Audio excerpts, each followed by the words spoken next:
It's erosion that has made this coastline so special, shifting and shaping it over millions of years.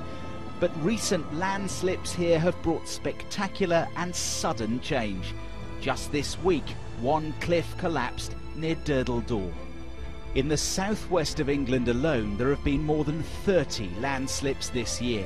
Geologists blame the exceptionally heavy rain we had over the winter.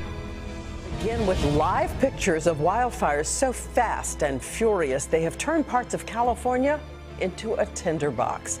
On the ground, mothers rush their children past a schoolyard as the fire descends.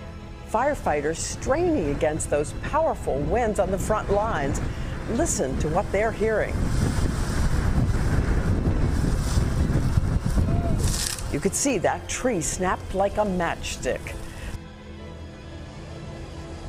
The fire in the hills and canyons north of Malibu is being driven by record-breaking high temperatures and strong Santa Ana winds, bringing 50-mile-per-hour gusts of warm air to ground already suffering from a dry winter. This fire has already burned more than 6,000 acres in the Camarillo area and forced some residents of both Camarillo and Thousand Oaks to evacuate. Fuel moistures are already up to the levels they should be in July. We're having Santa Ana events in May, which is an event like this it hasn't happened in my career. I think we may be looking at a very significant fire season. Hardly any rain has fallen in California so far this year, making the state as dry as it would be usually in autumn, when wildfires are usually at their peak. Tale of two nations tonight, fire and ice, as I mentioned. And look, in the west, helicopters in the air this evening, firefighters on the ground there doing battle with the powerful flames. And then this image tonight from the heartland, Wisconsin, believe it or not, a blanket of snow in May. And while those fires rage in the west, a few hundred miles to the east, it is record snowfall on this second day of May.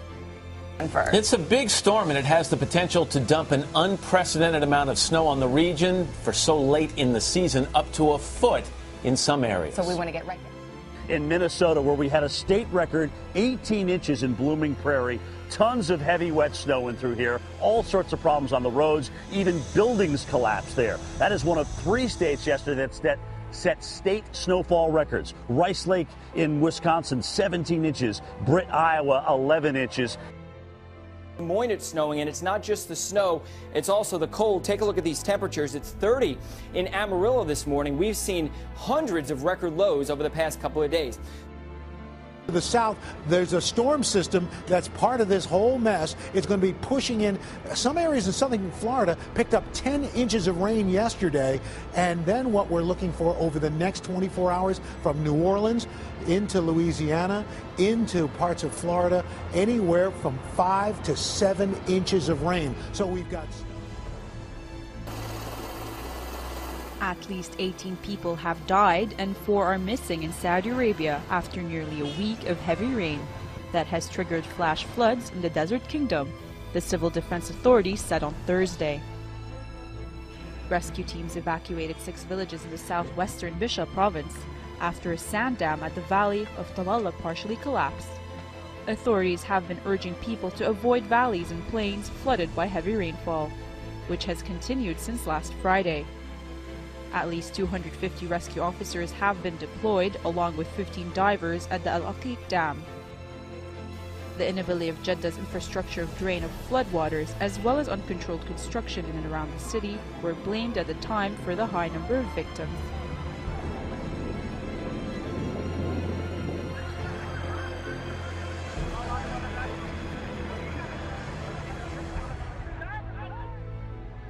A fishy situation developing along the Treasure Coast this morning. Thousands of dead mullet have been washing up along the west bank of the Indian River Lagoon. Wildlife experts aren't quite sure what's causing it, but they do plan to have crews out there this morning collecting samples to be taken back for testing. The results of